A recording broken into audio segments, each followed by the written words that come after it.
Hi everyone, this is Amanda, Mood Disordered Mind, and today I want to talk to you about my experience with going to see another psychiatrist. For those who don't know, I was seeing one psychiatrist, but I missed too many appointments seeing my counselor, so they discharged me, and now I'm back and I have to wait 3 to 4 months to see my regular psychiatrist if he'll take me back. But in the meantime, I felt that it was necessary for me to have a psychiatrist managing my meds, because since May I have not been well. So I really think it's important for me to have somebody in charge of that. So I went today, and she's a very nice woman and I like her. And we talked about, my meds. We talked about my meds, and we talked about the symptoms I've had and history and all that good stuff. But she did write on, it wasn't the treatment plan, but it was the diagnosis sheet. She wrote down bipolar NOS and then bipolar 1 disorder underneath.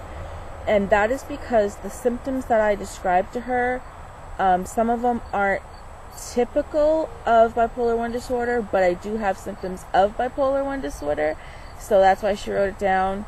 So I don't know, maybe it'll change to bipolar 2, I don't know, but for now I'm bipolar 1 and I'm sticking with that because that's what I've been dealing with for almost a year now. So I met with her, and I think she's going to put me into DBT treatment, which is dialectical behavior therapy. And I think that would be really good for me because I do have BPD, and that is the best treatment that you can get, and I believe it's long term. It's not just you go, for 2 weeks and you're done, but we'll see how that goes. I'll have to ask her when I go back again.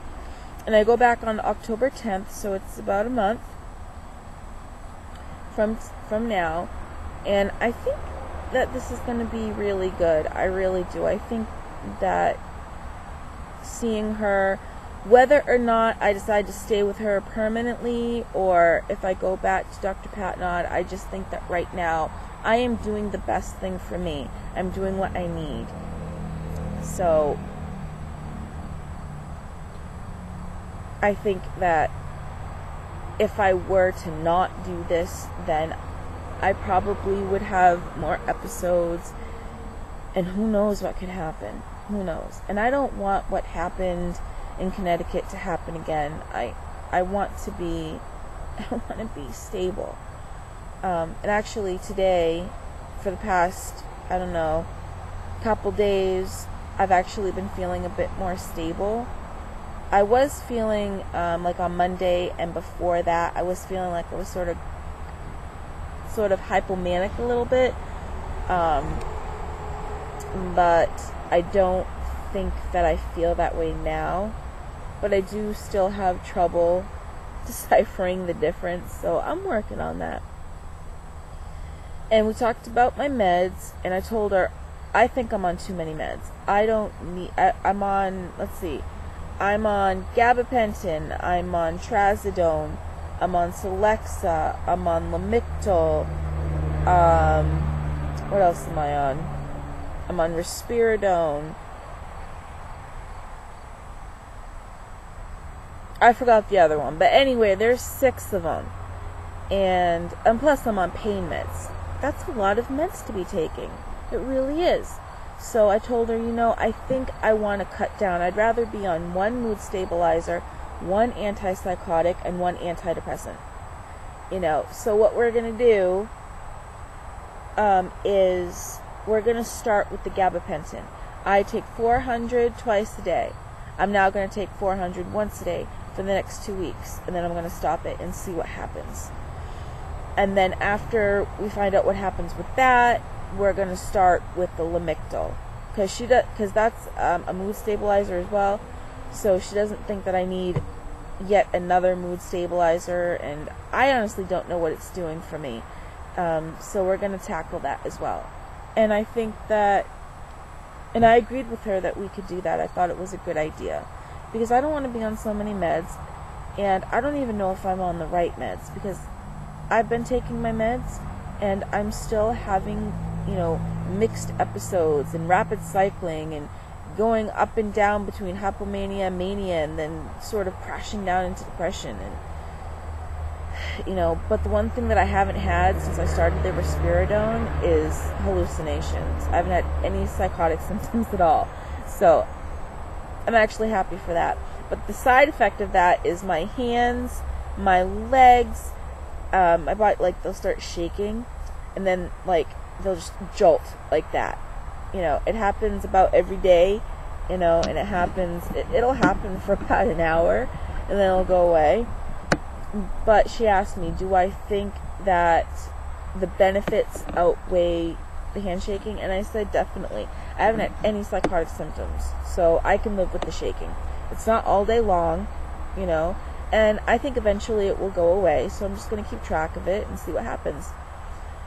So I wanted to just update you on what's going on with the counseling. I'm still seeing my therapist, and I'm going to see her. I'm seeing her on Mondays, and I'm going to actually go, she works at 2 different locations, so on that day she's going to be at another location, so I'm going to go see her, and then it'll go back to the regular location that I go to. So, and on top of this, I'll be able to get the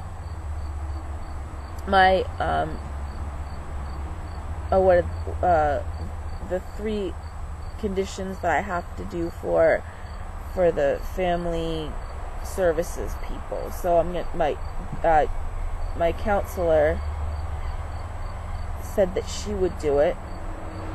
After I saw her about 3-4 times, she'd write a letter, and she's gonna get me in to get the intake of the alcohol abuse thing. That way I can have that and have that sent. And I talked to this psychiatrist, and she said that she would do that for me too after she saw me a few times. So I'm doing good as far as getting what I need to get done.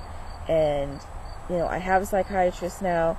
I still have a therapist, counselor, and I think I'm on the right path now. I hope now that I'm gonna be on the path of stability, after we work out the kinks with my meds and everything. So I do think everything's going to work out. So there you have it. I'm back into seeing a counselor. I'm back into seeing a psychiatrist, and I'm getting the help I need. And on top of that, she's going to refer me for having a case manager. I might not meet the criteria, but she's going to try anyway, so we'll see what happens with that. Anything else? Nope, that's it. So I guess I will catch you all later. Hope you're all doing well, and I will talk to you soon.